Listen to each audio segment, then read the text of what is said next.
I'm Anne Schrag. I'm a landscape ecologist. I work for the Northern Great Plains program of the World Wildlife Fund, based in Montana. The World Wildlife Fund globally works on an ecoregional scale, and one of our priority ecoregions is the Northern Great Plains, which is sort of the western half of the PPP-LCC. We talk a lot about how to define landscape. And so we sort of think of it as being a sort of smaller area within our ecoregion that's, relatively similar from a sort of natural resources point of view.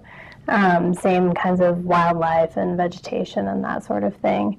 One of the biggest challenges that we see is the sort of variety of landowners that we get within a landscape. So, for instance, we work up in northeastern Montana where you have a lot of federal land, a large number of private landowners, tribal landowners, so it's some state land as well. So it's sort of a interesting matrix of landownership types and sort of different perspectives on the way land should be managed.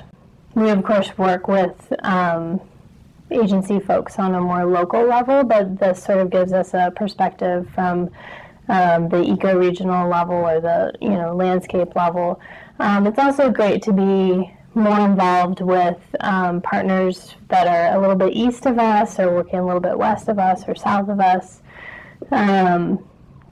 particularly with projects, like grassland bird projects, where it's not just about what's going on within the Northern Great Plains, it's also about what's going on, down in Mexico or other places where they may stop over during their life cycle. The project that we're working on with Ben Rashford at the University of Wyoming and also Ducks Unlimited, and we're looking at the impacts of crop prices, government payments, and climate change on the probability of conversions, particularly in some counties in western South Dakota, where the elimination of those payments would really lead to a significant decrease in cropland or a decrease in the probability of that land being converted over the next, say, 20 years.